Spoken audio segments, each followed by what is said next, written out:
Well, greetings and salutations, everybody. Welcome to Open Mic here on my YouTube channel. I'm, of course, your host, John Campea. And this Open Mic is simply a show that's kind of like the John Campea Show. You know how we save some time in the John Campea Show to take live questions? Well, here on Open Mic, that's all we do is live questions for the whole hour, just talking about the stuff you guys want to talk about. So let's not waste any time today. Let's dive right into it. A bunch of you guys have already been sending in questions, so let's get to it. And the first question today comes to us from Ben Hayusa, who writes, by the way, I watched the wrestling pay-per-view called All In, where Stephen Amell had performed. Wow, he was really good. Check some clips out when you can. Yeah, I did see it. I didn't watch the event, but I watched some of the clips with Steven in it. And you know what? Is he a great wrestler? No. But for an actor doing wrestling, which we've seen a lot of over the years, he's probably the best we've ever seen. And it wasn't just at All In, like he's done it in the WWE as well. He was really good. And the big clip of Stephen Amell, for those of you who don't know who Stephen Amell is, he's Arrow on CW's Arrow. He did this post-to-post flying drop kick off the top rope. It was crazy. I mean, I've seen it done better, but I've seen it done worse.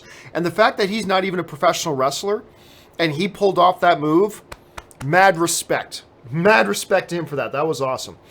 Ben follows it up with, speaking of wrestling, WWE's in town in New Orleans. It's been a fun 3-day weekend watching good movies, plus on to my 10th live WWE event tonight with people. That sounds like a lot of fun, man. Have a good time. I've been to a few WWE live events.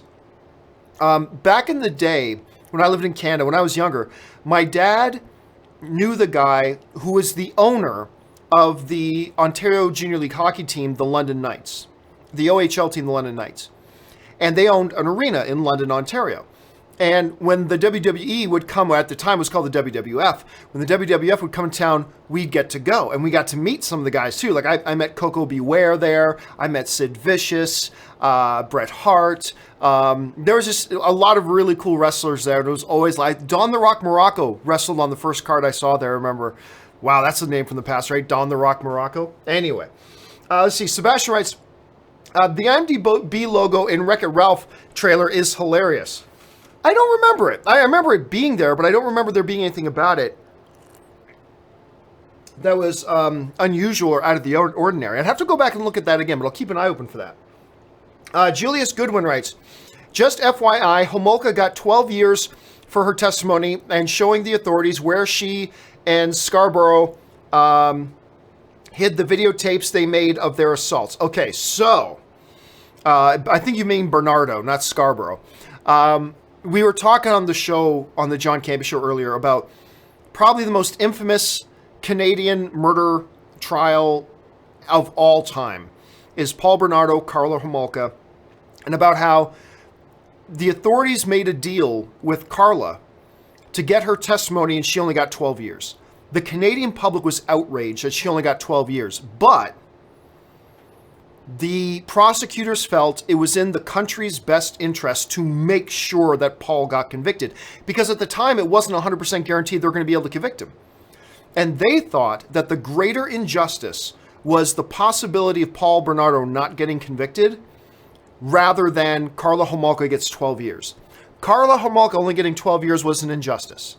But the bigger injustice would have been if, for whatever reason, they weren't able to convict Paul Bernardo. So they made the deal with her in exchange for pointing out where the stuff was in her testimony. And it worked. It worked. But it still left a lot of people unhappy, even though it probably was the best outcome. Let's see. ZOMG Ruler writes, was the Nun a critical fail because Hamada is with DC now? I don't necessarily think, though. Walter Hamada was the head of the studio and kind of oversaw that, but it still has individual directors that run things, right? Like, it's no more the absence of Hamada working on the Conjuring films that is the cause of the Nun not doing well than it was his fault for the fact that the first Annabelle film was terrible. You know, he'll give overall guidance and direction, but when it comes down to, he's got to let the filmmakers do their thing, right? So, no, I wouldn't say that the reason The Nun turned out to not be that great of a movie is because Hamada is now overseeing DC instead of the Conjuring universe. I don't think it's a direct connection there. Let's see. Julius Goodwin writes, seriously, I just can't get over how silly Sony's universe of Marvel characters is for an official name of a cinematic universe. Your thoughts? It's irrelevant. Who cares? Who cares? I mean, honestly, what does it have to do with anything? Nothing. Sony could call their universe Butt Smack Jelly Jubes on the Flip Pancake. There. Butt Smack Jelly Jubes on the Flip Pancake. That's the name of our cinematic universe. Does it make the cinematic universe 1 ounce better? No. Does it make the movies 1 ounce worse? No. It's irrelevant. Who cares?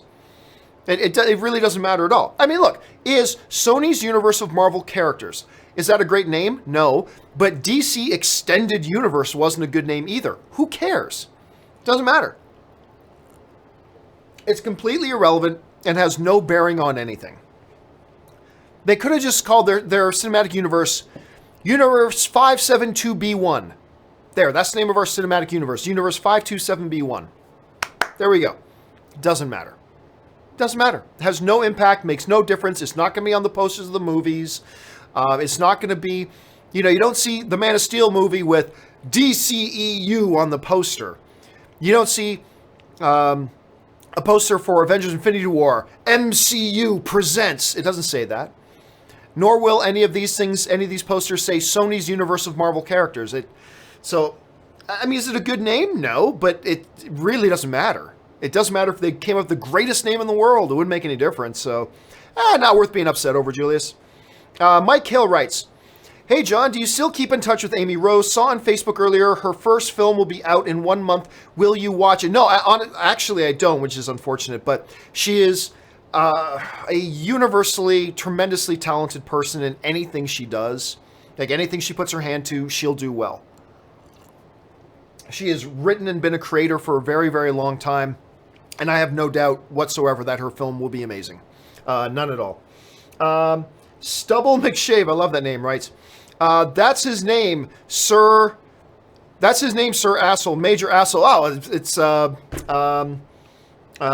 Spaceballs. I'm surrounded by assholes. Yep, it's a great line. It's a great movie from a great line. Julius follows up. Is $600 million enough to get them to do Ant-Man 3? I don't think so. I think their main narrative purpose for Ant-Man, I talked about this before, I believe comes to an end with Avengers 4. I believe Ant-Man's prime narrative purpose comes to an end, and I'm not saying he's going to die necessarily, but I think his main narrative purpose for being comes to an end in Avengers 4. I don't think it mattered if this movie made, well, first of all, even at $600 million, that's one of the lower grossing films that they've done. They have so many characters to explore, so many movies to do.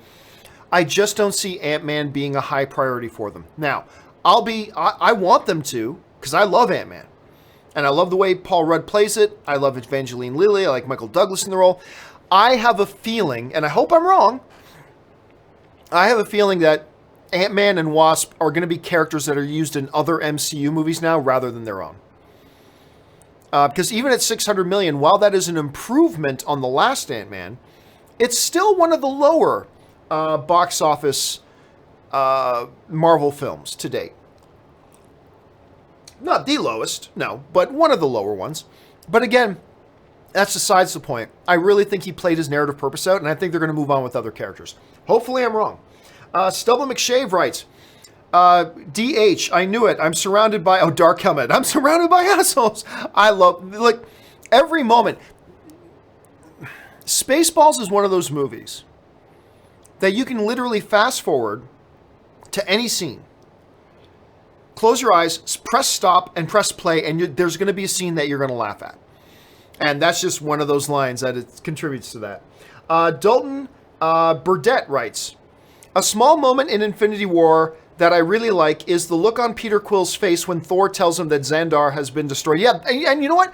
That's a shot that I think a lot of people overlook. It's a really good shot. It's a very important shot.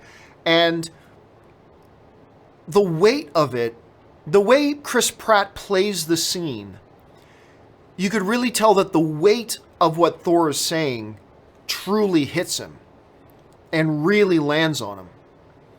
And it's well done. And I like the way they played the scene too, because they're in the middle of other important things they're discussing. And so that information hits him, but they quickly have to move on and keep talking what they're talking about, because they're talking about Thanos wiping out half the universe, right? So there's no time to grieve. And so I thought it was played very well. And you're right, that's a really underappreciated scene in there, Dalton. Good observation. Adamus95 writes, it's just the nostalgia talking, and I know it may never happen, but if Teenage Mutant Ninja Turtles gets a movie, I say give Biker Mice from Mars a shot.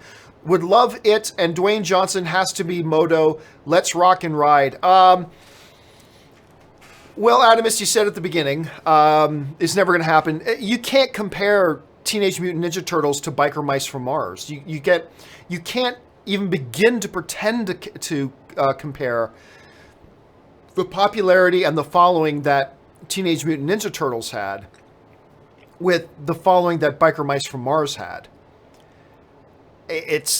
So you can't even begin to say, well, if one can do it, the other. Well, no.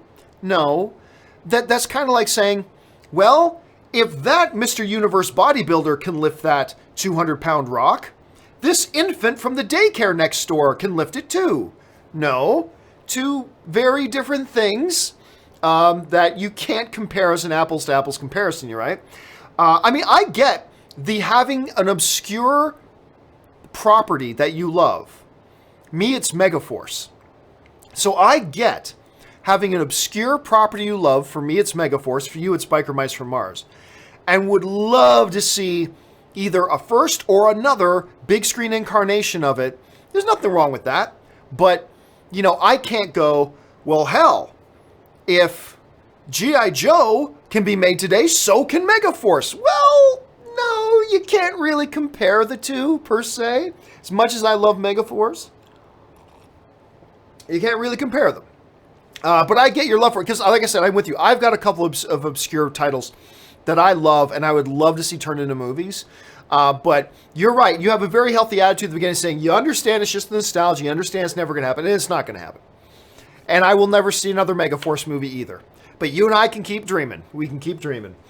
Sebastian writes, what is your overall favorite lightsaber scene? Oh, I've said that many times. The Emperor's Throne Room in Return of the Jedi, Luke versus Vader. Say it all the time. Always will be my favorite lightsaber fight. Chris Warden writes, MI6 is also a big win for Paramount when they needed it most. After seeing how Star Trek Beyond, Teenage Mutant Ninja Turtles 2, and Transformers 5 all significantly underperformed, it's actually a good observation. Paramount needed that win. They needed the win. Right now, with Transformers being in flux, who knows what's going on with some of their other properties, the one franchise they've got is Mission Impossible. With Star Trek being a little bit up in the air, with Transformers being uncertain right now with what's happening with it, the one franchise they've got that is rocking and rolling and that they need to be able to rely on over there is absolutely Mission Impossible. And you're right. It succeeding was a huge deal. A huge deal, not just for Tom Cruise, but also for Paramount as a whole. And you're absolutely right. It's a good observation. Chris follows it up with, also, I just saw Disney's slate for 2019, starting with Captain Marvel in March to Star Wars Episode 7 in December. I'm seeing at least 7 possible billion-dollar films. I don't think there's any chance we're getting 7 billion-dollar films. I don't think Captain Marvel is going to be a billion-dollar film, nor does it need to be. It doesn't have to be anywhere near that to be a big success. I have my doubts. Spider-Man Far From Home is going to be a billion-dollar film. I think it's possible. The automatics are... one second. I gotta double check this. I don't know why I'm getting a brain freeze on this, but I am. Hold on a second.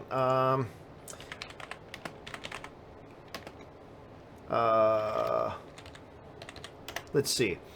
Is Lion King open 2019? It is. July. Okay, so the automatics are Avengers 4, automatics going to be a billion-dollar movie. Star Wars Episode 9, automatics going to be a billion-dollar movie. Lion King, automatic, it's going to be a billion-dollar movie. So there's 3 that are automatic. Or any else automatic? I don't think so. I don't even think Far From Home is automatic, because look at what just happened. The movie that came out right after Avengers, Ant-Man, did well, but did $600 million. I think we're going to see the same thing happen with Spider-Man. I don't think we're going to see Spider-Man. I think it's possible Spider-Man hits $1 billion. I think it's going to come closer to the $800 to $900 million range, which is close, but I don't think it's going to crack $1 billion. Look, bottom line though, Chris, and I think this is what your point is, Disney is going to have one hell of a year. 2019 is going to be one hell of a year for Disney. It's going to be nuts. So let's keep our eyes open for it, see what happens. Ben Rayner writes, Yogurt the Wise, Yogurt the All-Powerful, Yogurt the Magnificent, please, please, please don't make a fuss. I'm just plain Yogurt. When we come back in Spaceballs 2, The Search for More Money. That's one I'm always surprised that they didn't do another one on. I've always been surprised, and Mel Brooks always said he had interest in doing another Spaceballs. The time may have passed for it. They may not have been able to do it and do it right, so the time may have come and gone for Spaceballs. But I love everything about that movie, man, including the yogurt lines. Sebastian writes, X-Men's Origins, Deadpool doesn't make sense to me. I have no idea what you're saying, Sebastian. X-Men's Origins, Deadpool doesn't make sense to me. Sorry, dude, I don't know what it is you're trying to say. ZOMG Ruler writes, why do you think Sony and Warner Brothers have struggled to create cinematic universes? Because it's nearly impossible. It's incredibly hard to make cinematic universes, to make them that'll work. It's not easy. Just making a good movie is a monumentally Herculean feat. That's why so few people in the world can do it, and even those who can do it often fail at it. To make a good cinematic universe is another thing on top of it. The problem is we get spoiled. Like, we saw the MCU did it, and they did it well, and they make it look easy, but it's not easy. It's nigh impossible. It's super challenging. So the question really isn't, why haven't Sony and Warner Brothers been able to make, cinematic universes? Because it's almost impossible to do it. And that's why. Yes, Marvel did it, but they had the backing of Disney, a 100-year-old company, all this kind of stuff, and they made it work. Great. But DCEU, the Monsterverse, Transformers, these all show us that trying to set up really good cinematic universes is incredibly difficult because very talented people have tried. It ain't easy. And we all just sit back and think, oh, it's easy. Look, Marvel did it, so it's easy, right? It's easy, right? Everybody can do it. No, it's nigh impossible. So it's really, really tough. Trevor Johnson writes, saw an article saying if Halloween is success, Blumhouse will look at sequels. Must be a slow news day. If an item sells, company will make more, is news. Yeah, no kidding, right? I mean, under the category of no duh. I haven't seen those headlines myself, but obviously. Hey, do you want to hear a secret? If Halloween's a big success, they might make another one. What? Like, right? Yeah, no kidding. So, yes, you're right. I haven't seen those headlines, but I have no doubt that those headlines exist. Ben Rayner writes, I was in the pool. Oh, I get it. You misspelled it. It's I was in the pool. That is a Costanza line, one of the most popular Costanza lines of all time from Jerry Seinfeld. When the woman walks in on Costanza naked, and she goes, oh my, and she laughs and says, I'm so sorry, and watch, and he looks down at his dick. He's like, I was in the pool. All-time classic television line. It's a great moment. Richard Karate writes, best movie from the legendary Hollywood great Errol Flynn. I like his Robin Hood movie that he did with Olivia de Havilland. He did most of his movies with Havilland. He did most of his films with the same woman. Love to hear your thought. Well, Robin Hood is obviously, whenever anybody thinks of Errol Flynn, they think of Robin Hood, obviously. He's got this one little one that I also really like that also starred Olivia with him called Seahawk. He did a lot of swashbuckling stuff as well. And then this other one that he also did with Olivia called They Died in Their Boots, or They Died with Their Boots On. I can't remember exactly the name of the title, but that one's really good. But yeah, at the end of the day, the one that everybody thinks of for a reason is Robin Hood. I mean, that's the one. And yes, you had many others and lots of swashbuckling stuff, and you never see that anymore. Like, we got close when Tom Hanks and Meg Ryan did a number of films together. And I guess you could say, like, Ryan Gosling and Emma Stone have done a few films together as well. But, like, you don't see that anymore. We had these two movie stars that they were just in all their movies together. You just don't see that happen anymore.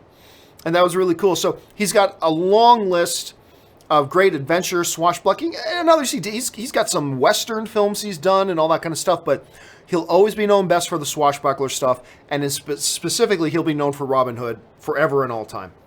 Let's see. Sebastian writes, it's open mic, be nice, explain Patreon to a layman. Sure, I mean, Patreon is a huge thing to the channel, so keep this channel alive. Patreon is just a way for creators to offer a way for people who enjoy their work to support their work. So I have a Patreon campaign where anybody can go, and thank you for asking, Sebastian. People can go, I'll bring it up, I keep my overall graphic right here. If you want to know what Patreon, go to my Patreon page, patreon.com/John Campea, and there it gives you information about what a Patreon page is. But the key thing is, it's something that gives people who appreciate a creator, it gives them a way to support that creator, whether you're supporting them with $15 a month. Some people set up their Patreon support where you donate $3 every time somebody creates a video. Well, everybody would go broke if I did it that way, because I put up a lot of videos. But yeah, most people, they sign up and they support me with like either $2 a month or $5 a month or $15 a month. And they support the channel that way. And then what I do is we have a few benefits of being a patron. You're not buying these. This isn't you purchase this by being a patron. No. You're a Patreon supporter just because you want to support the channel. But then what I do, and what most Patreon creators do, is that they try to give some advantages and some benefits to people for being Patreon supporters. Like for me, I provide audio-only versions of the podcasts for all the shows, because a lot of people like to listen to the shows, right?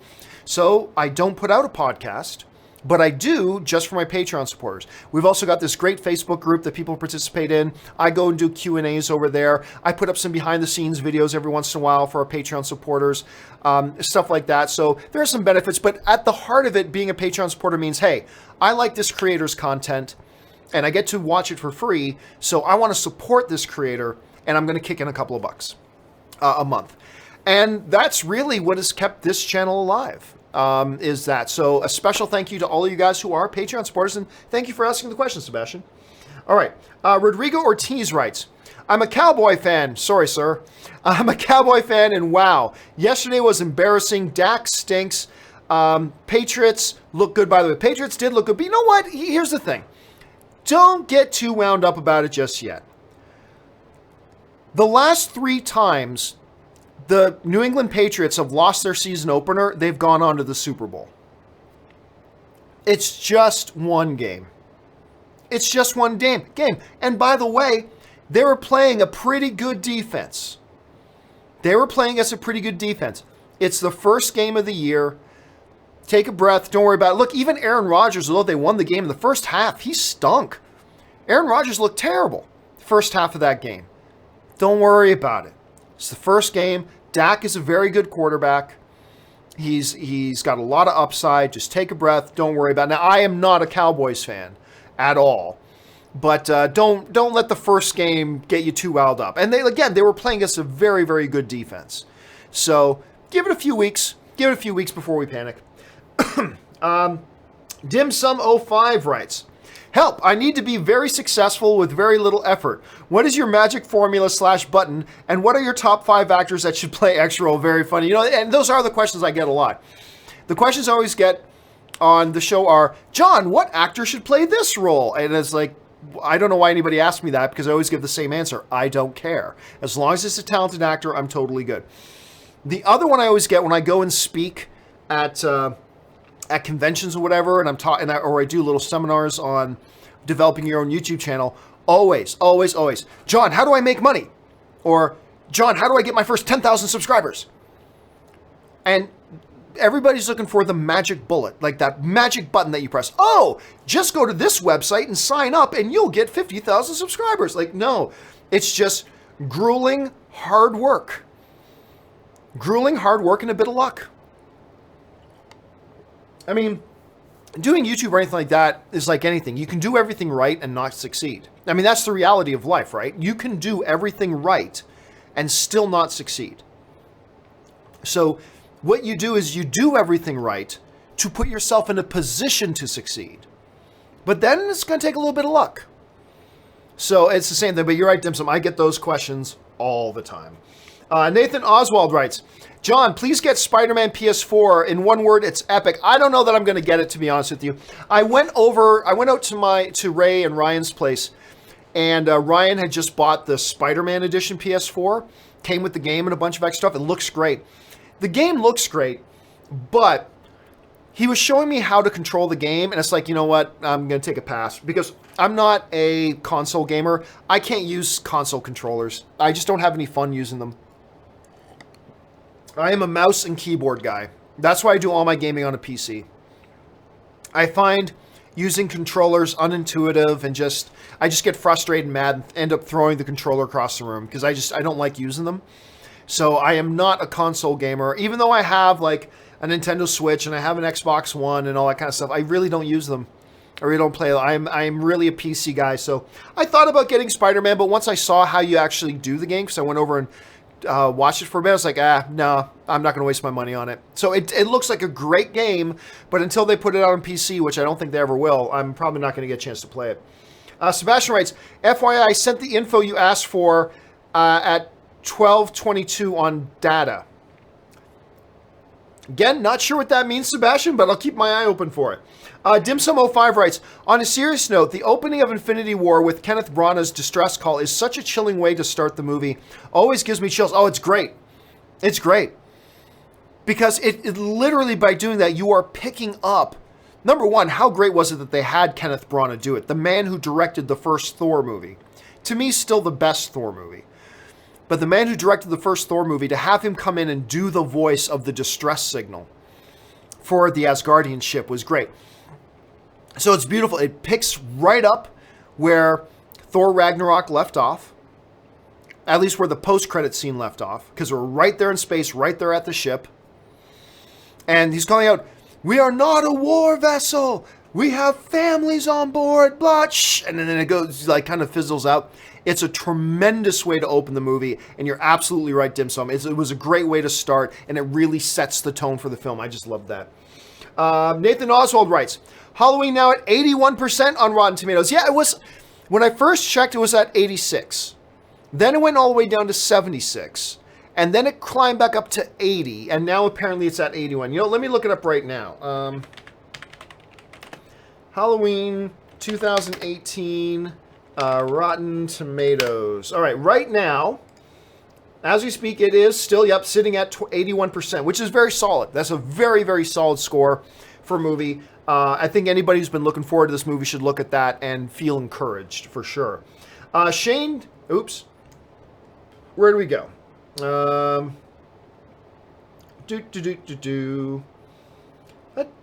here we go. Shane Cutshaw writes, have you seen Deep Rising, directed by Stephen Sommers? My favorite guilty pleasure movie. I have. I'm going to admit, I'm glad you like it, Shane. I'm glad you enjoy it and have fun with it. I gotta say, not one of my favorites. Honestly, to me, it's kind of a poor man's Abyss. Stephen Sommers is also a bit of a hit and miss director with me. I mean, I like what he did with The Mummy, but I haven't really liked anything else that he's done now that I think about it. But yeah, I thought Deep Rising was a poor man's Abyss. And, like, for those of you who haven't seen Deep Rising, like, these pilferers find this, cruise ship abandoned. They go aboard to try to pilfer it, and, there's a monster on board. Anyway. But hey, you know what? I've got movies like that I'm a big fan of, and I'm glad you like it, Shane, and I'm glad you were able to enjoy it. That's cool. All right.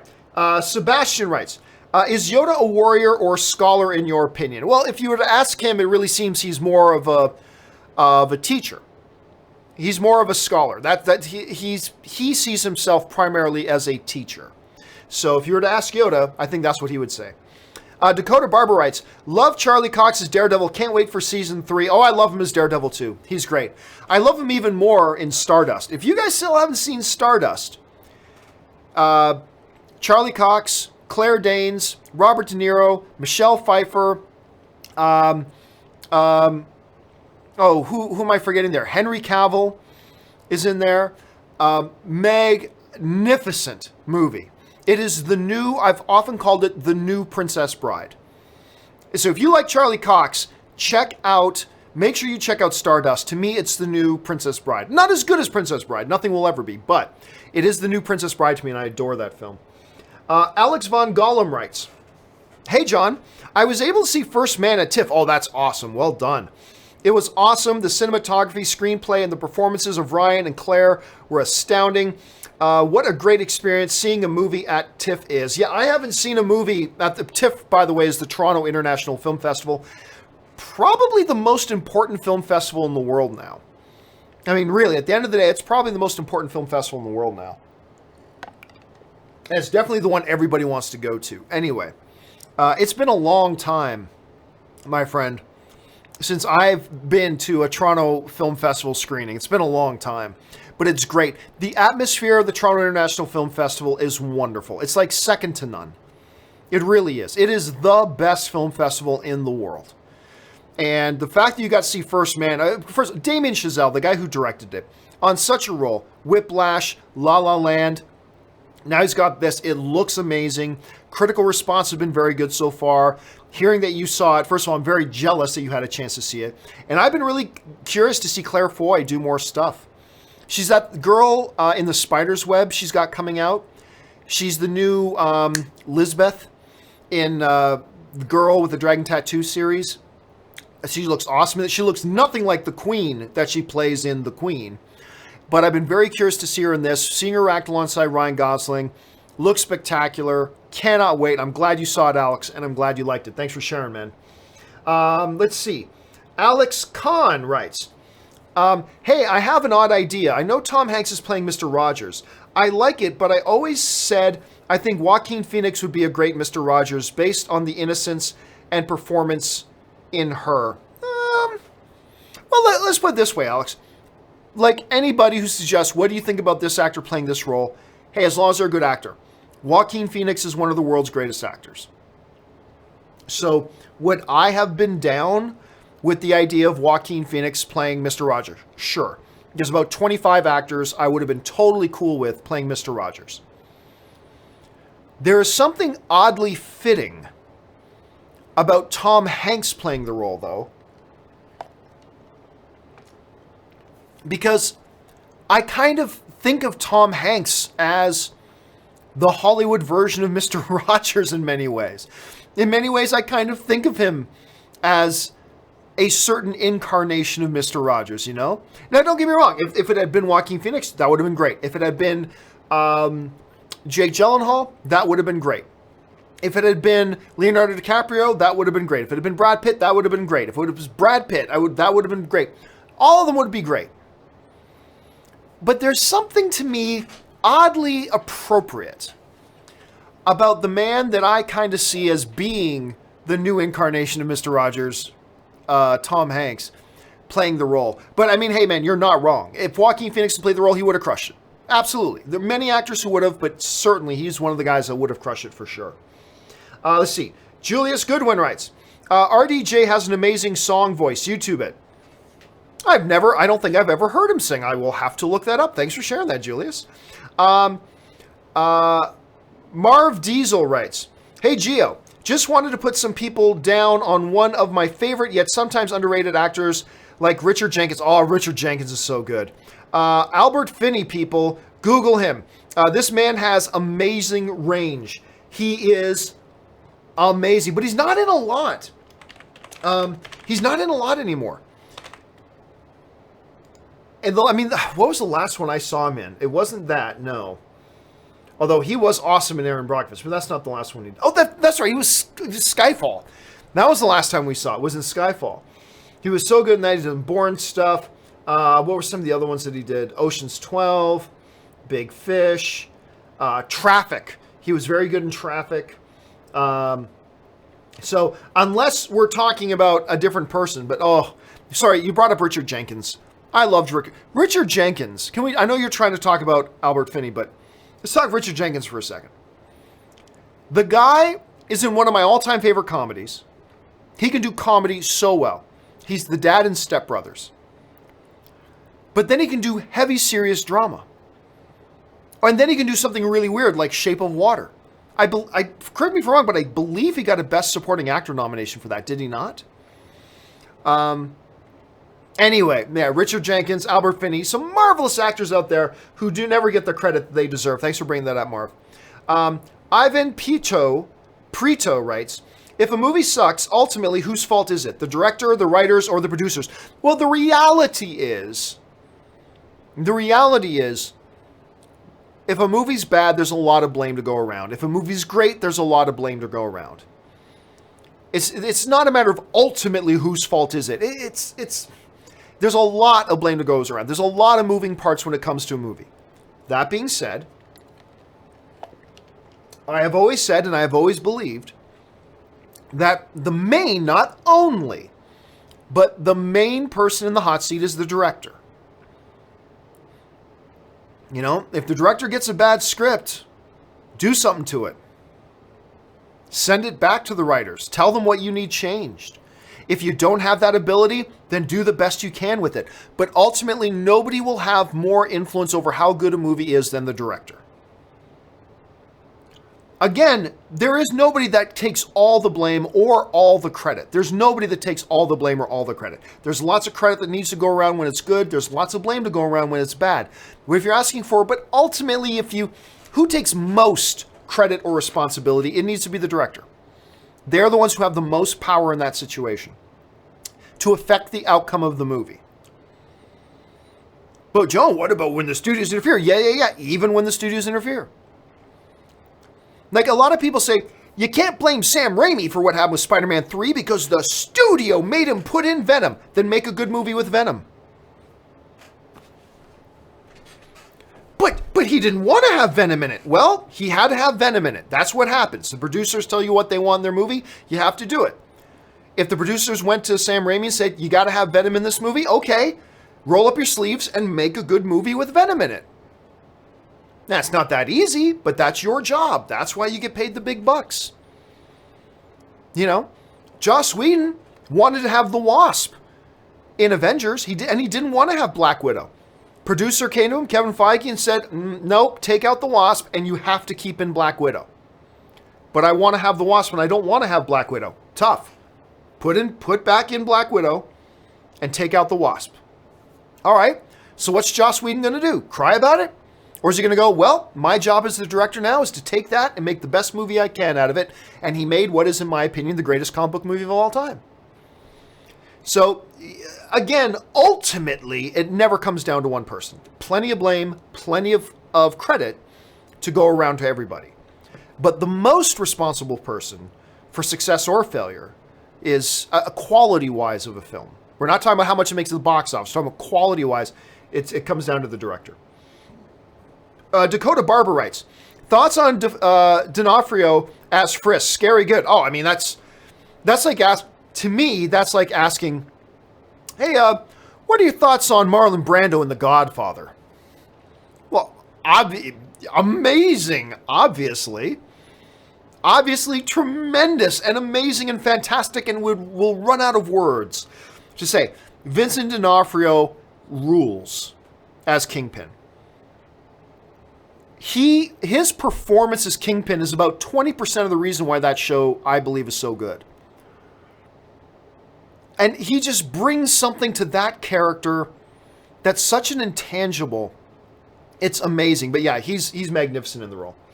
Stubble McShave writes, harbor scene in The Longest Day, 1962, is the most impressive one-take scene, 1.4 I've seen when it comes to logistics and timing.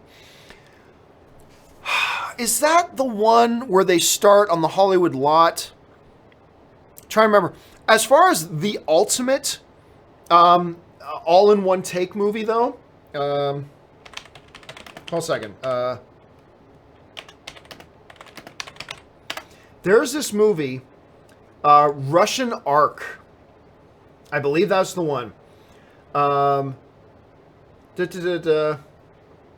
Yes, there's this movie called Russian Ark. It is a 92-minute movie, all done in one shot. The entire film is done in one take. Now, whether or not they got it on the first take or whether or not they had to try it again, I'm not sure. But there's no editing. The entire movie's one take. Another movie with a really great tracking, like ongoing shot was this Nicolas Cage film called Snake Eyes. Not the greatest movie, but it has this really impressive tracking opening shot that just, I can't even remember how long it goes, but it's a long ass shot. It's a really long ass shot. Just recently, what's the name of the HBO series called? True Detective. True Detective season 1 had that one episode.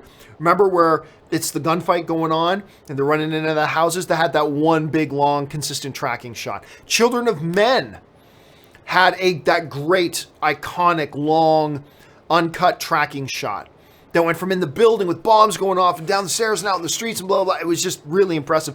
Being able to do those things is really, really impressive, and they always catch my attention. Thanks for bringing that up, Stubble. Let's see. Cobra writes, are you excited for A Simple Favor? Is that the one with, why am I drawing a blank on Ryan Reynolds' wife's name? She's only incredible and one of the most beautiful women in the world. Why am I drawing a name? Let me just look it up.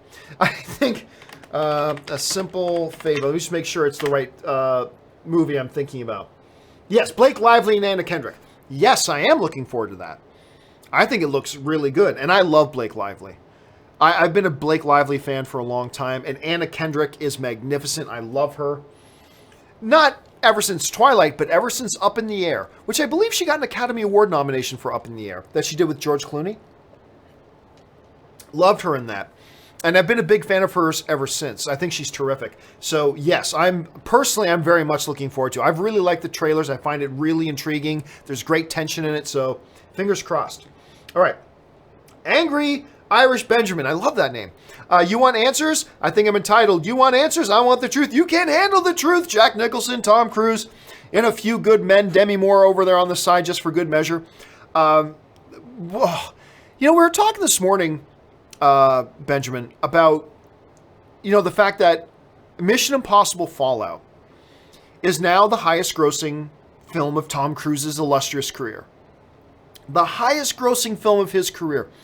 And it's weird when you think of that, because when you think of the incredible career that Tom Cruise has had, the illustrious career he's had, you would think, and like a movie like A Few Good Men, so many good ones that he's done, but yeah, that one is one of the best ones he's ever done. You know, somebody asked me earlier what my favorite performance of Tom Cruise was, and I said Magnolia. Even though it's a smaller role and it's a supporting role, I really love him that, but yeah, his performance in A Few Good Men is pretty something special. We only forget about it, though, because Jack Nicholson is so stupid good in it. Let's see. Dan Higg writes, any chance of a Tripods trilogy film? I honestly, Dan, I don't know what we're talking about. Sorry about that, dude. Goku Sun DBZ writes, top of the day, John. All I want to say is I'm honestly pulling for the Venom film to be good and do well. Speaking as a big Venom fan. Well, look, I think, honestly, my philosophy is that we should all hope that every film is good. What's the point in hoping that a film is bad? I'll never understand that. Honestly, I'll never understand that mentality. That anybody would actively hope a movie is bad. Why? What do you gain from a movie being bad? I've never understood that.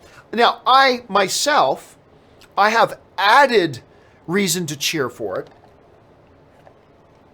Because I want great comic book movies, but also because I want to make sure I really like the collaboration between Sony and Marvel with Spider-Man in the MCU.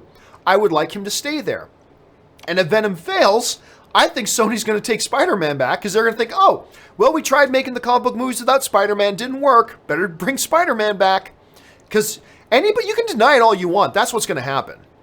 You can deny it all you want, but that is what's going to happen.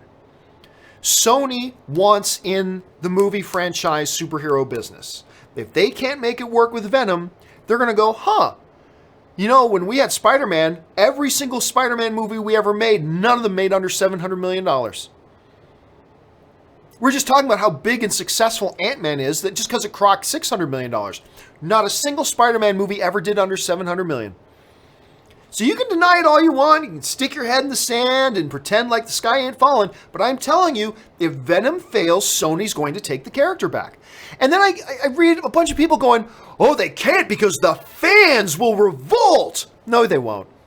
No, they won't. There's you, me, my friends, and your friends, we make up about 5% of the overall movie-going public. I'm telling you right now, the vast majority of the overall movie-going public doesn't care about that politics. They don't care about the politics of where Spider-Man is and blah, blah. They don't care. Sony just wants to make movies that make money. So it behooves us that we should always hope every movie's good, but it particularly behooves us to hope that Venom is good. Because if it works and Sony sees, hey, we can have a successful, fun, entertaining film franchise over here without bringing Spider-Man back over. Cool. So now we can make money with Spider-Man over there, and we can make money on our own films. Everybody wins. Fingers crossed. Let's see. Run Amok Design writes, could Lion King be nominated for Best Animated if good? I don't know. I honestly don't know. I don't know what their criteria is. Like, people keep referring to the new Lion King movie as the live action, but it's not live action. It is practically all going to be computer generated. So, will Lion King be considered an animated film? It seems to me like it should be. I mean, because if it's anything like Jungle Book is 95% animation. To me, Jungle Book should have been considered an animated film. Yeah, you had a part of it that had live action with the kid, but he's the only live action part of the movie, other than those couple of quick little scenes that had some extras in it. Other than that, it's all green screen. The whole damn thing is green screen. So, I don't know. It really all depends on how they qualify and categorize Lion King. We're just going to have to wait and see how that all kind of turns out. Roman Spector writes, do you think we'll ever see Mary Jane Watson in the MCU? Hard to say. I mean, first of all, I don't even know if we're going to see Spider-Man in the MCU after Far From Home. I mean, I just don't know. So, we'll have to wait and see. Let's say Spider-Man does stick around in the MCU after Far From Home. Could we ever see a true Mary Jane Watson? Because Zendaya, I don't know how you pronounce her name. I'll just say Zendaya. Zendaya, who was awesome in Greatest Showman, by the way. She was stupid good. She's got this one song with Zac Efron called Rewrite the Stars. Oh my God, like I get chills when I watch that scene or even just listen to the soundtrack to her and Zac Efron singing that tune. Oh my God, this girl's got pipes. Oh my God, this girl's got pipes. Anyway, getting back to it. She is not Mary Jane, despite some people, just because she has the initials MJ. So, oh, she's married. No, she's not Mary Jane. They made that very clear. She's not Mary Jane, but she's kind of their Mary Jane stand-in. Could we ever see proper Mary Jane in the MCU? I don't know. I'm going to guess no. That's my guess at this point. I have nothing to back that up. I hope I'm wrong, but I'm going to guess no at this point. Anglish Irish Benjamin writes, the MCU's take on Thor and his Norse mythology-inspired world was awesome. Thor Ragnarok teased the possibility of Marvel villain / anti-hero Ares, who's tied to Marvel's take on Greek mythology. How cool would it be to see him and or the mighty Hercules in the MCU? I'll be honest, somebody else asked me that, something relatively similar to that, Irish Benjamin. the other day. I'm not wanting to see the Greek god stuff in the MCU. Now, don't get me wrong.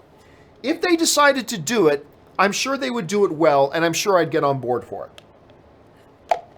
But just as a fan, standing at an arm's length away from it, I gotta say, you know what? Their playground seems to be the Norse mythology.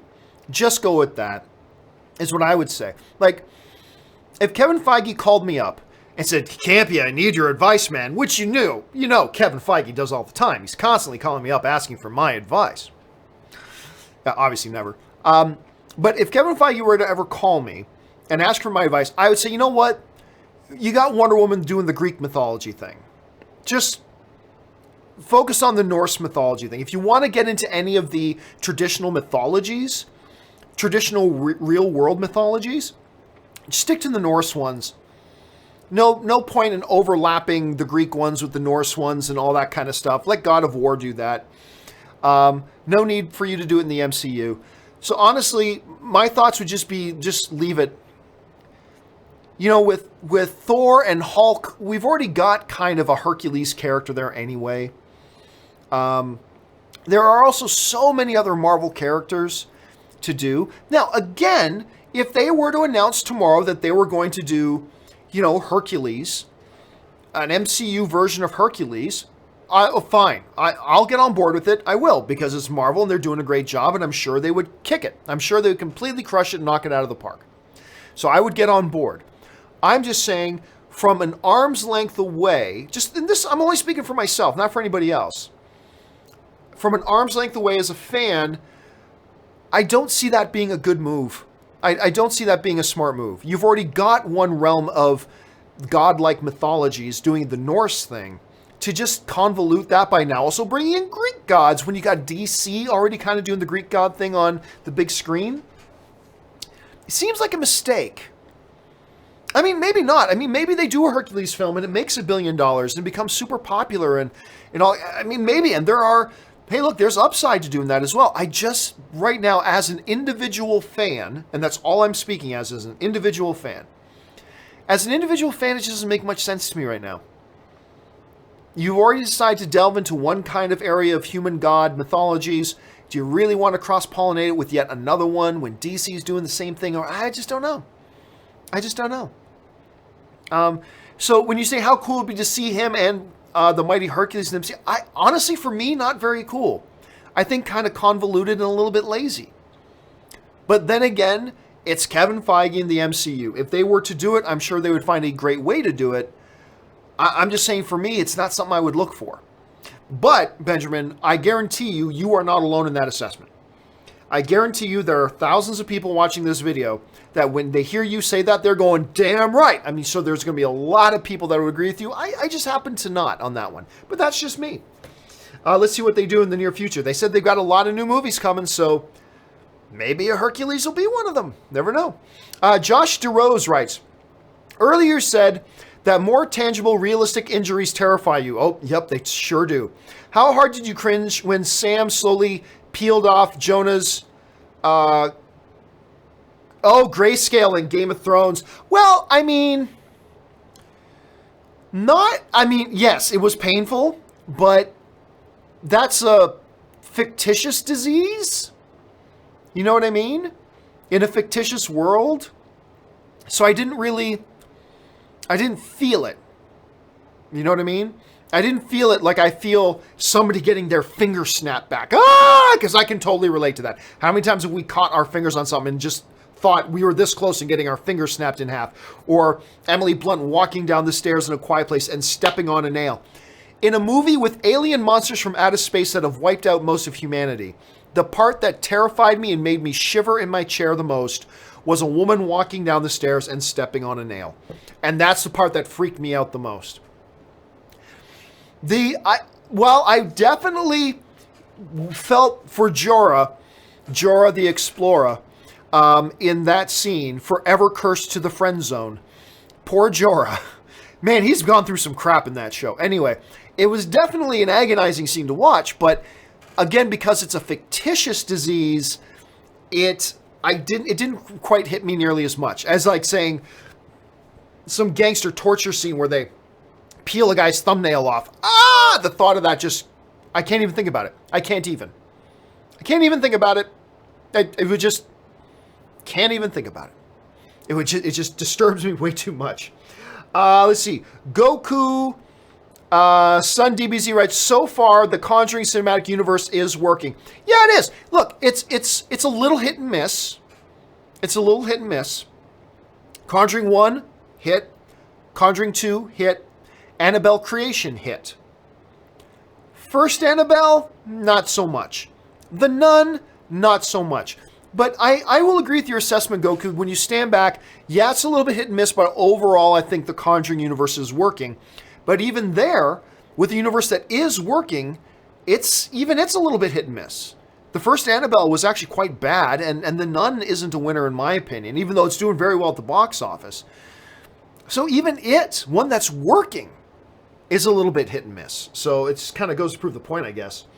Chris Warden writes, let's see. Just a follow-up, John, but don't forget about Dumbo, Aladdin, Toy Story 4, and Jungle Cruise. In my opinion, they all have the potential to be billion-dollar hits. I do not think Dumbo has the potential to be a billion-dollar hit. I do not think Jungle Cruise is going to be a billion-dollar hit. Toy Story 4 has the potential because the last one did. So Toy Story 4, that's probably the biggest thing on there. Aladdin, it's iffy. That's iffy. Aladdin's going to be a big hit. Make no mistake, it's going to be a big hit. But I think there's going to be a lot of people that go, no, Robin Williams is the genie. And I think there are going to be a lot of people that just leave it at that. So the ones in there I think are legit possibilities. Toy Story 4 is the only one that I think has got a strong chance of being a billion-dollar film. Aladdin has a chance, but I wouldn't say a legit chance. But it could. Dumbo, I don't think so. Jungle Cruise, I don't think so. But hey, stranger things have happened, man. They could all be billion-dollar films. Who knows? I think maybe one out of that group. I think maybe one out of that group will be a billion-dollar film. But we will find out. Maybe they'll all be $2 billion films.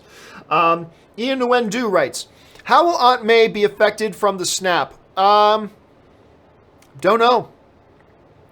Ultimately, it doesn't matter. Right? By the time we get to Spider-Man Far From Home, the snap's undone. In whatever way they're going to undo it, the snap's going to be undone by the time we get to Far From Home. So, from all practical points of view, it won't matter how it's affected because the last time we saw her, she was alive. The next time we're going to see her, she's alive because the snap will already be undone. So, probably no effect.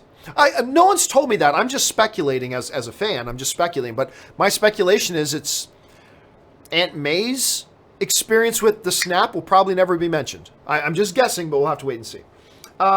Bryce Walters writes, when will Venom's rating be released? I don't know. A lot of people wondering, is it going to be PG-13? Is it going to be rated R? Look, there was, I believe it was The Wrap. No, it was Deadline. That did interview with the execs at Sony specifically about Venom. And what the Sony exec said is that they were eyeing a PG-13. They didn't commit that they were doing PG-13. They said they were kind of eyeing it, though. At this point, I'll be surprised, not totally shocked, but I will be surprised if Venom gets an R rating. I think they're going to go for PG-13 on this. And that's fine. That's okay. Because you can do a hell of a lot of violence with PG-13. As long as you don't show boobs and you don't drop the F-bomb all that much, which we're not expecting to see a lot of boobs and we're not expecting to hear a lot of F-bombs in a Venom movie anyway. As long as you can still have that action, I think most of us will be okay. I hope they do it rated R, but I think it's totally fine if they do PG-13. Look, we got to find out soon because the movie opens in like weeks. We're literally now counting down the weeks to when this movie opens. So I'm going to guess within the week. Just my speculation, I think within the next 7 days, we're going to get the official rating of the movie. And I'm guessing, I don't know this, I'm guessing it's going to be PG-13. All right. CJ Adams writes, I lost CJ there. CJ Adams writes, the name's Jonathan, fact checker, Jonathan. Name's said in your best James Bond voice, Jonathan, fact checker, Jonathan. Yeah, I don't have Jonathan in the studio with me much. He's only usually here when we do the Weekly Hero. But you'll see that change soon enough. I just gave you a hint to something, but never mind. I'm not gonna delve on that very much. Chef Cook writes, John, you want to know how to get Capone? They pull a knife, you pull a gun. He sends one of yours to the hospital, you send one of his to the morgue. That's the Chicago way. What's the best line ever in that movie? Leave it to a wop to bring a knife to a gunfight. Sean Connery, of course, in Untouchables. Love that movie. Robert De Niro as Capone. Adore that movie. And that's a great line. That's a great all-time Hollywood line. But as an Italian, I really love the line Sean Connery says, leave it to a wop to bring a knife to a gunfight. I love that line, man. Love that line. Gets me every single time. Magnificent film. Maybe, other than Dances with Wolves, I think it's my favorite Kevin Costner film. I think other than Dances with Wolves, I think Untouchables is my favorite Kevin Costner film. It's just all types of great. Just all types of great. If you guys haven't watched it, and I think Andy Garcia is in it as well. Just stupid good. Make sure you watch The Untouchables if you get a chance. Might end up being your favorite Sean Connery role. For me, it's still Hunt for Red October, but it might actually end up being your favorite Sean Connery performance. I think he was nominated for an Academy Award for that. He might have won for that. You know what? I got to look that up. Give me a second here. Untouchables Awards. Hold on a second here. Untouchables was nominated for Best Costume Design, Best Original Score, Best Artistic Set Direction, and Best Actor in a Supporting Role. And yes, Sean Connery won. Sean Connery won for Best Actor in a Supporting Role. So good in that movie, man, and that's such a great line from it. Tom Growcut writes, what two Avengers would you have to protect from Thanos? What two Avengers would you have to protect from Thanos? I'll be honest with you, Tom. Sorry about this, man. I don't know what it is you're asking. What two Avengers would you have to protect from Thanos? Sorry, going right over my head. Sorry about that, Tom. Nathan Oswald writes, better music career, Eddie Murphy or Bruce Willis? I'll go Eddie Murphy. My girl wants to party all the time. That's the greatest hit. One of the greatest songs of all time.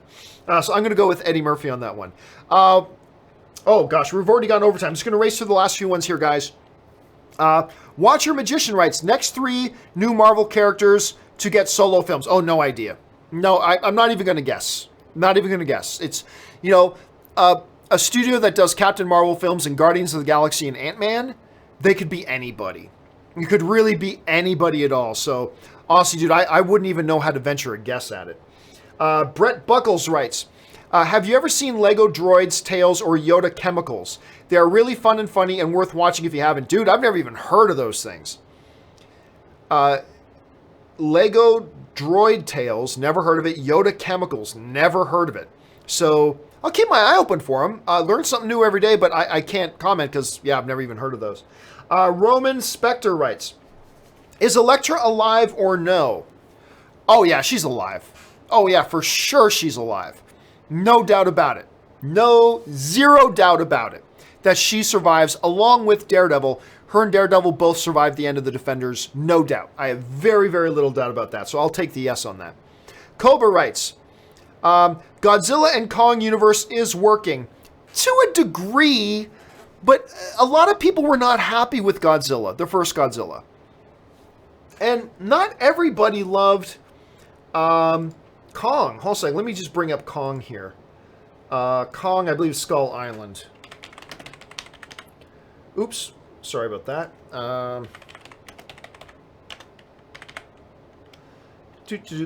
Kong Skull Island. I liked it well enough. I didn't love it, but I liked it.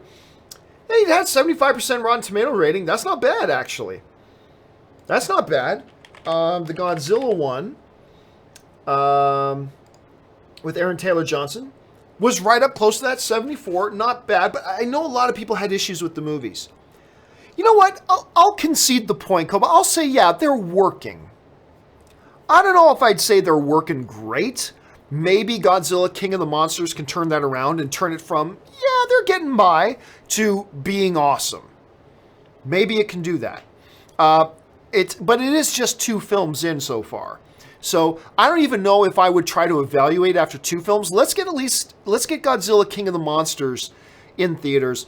And then we've got 3 films in the franchise. Then we can start to assess it. Kind of like with The Conjuring, now we got 5 films in it and all that kind of stuff. So let's give it a little bit of tip. But for now, I'll concede that. I'll say, yeah, not enthusiastically and not hugely.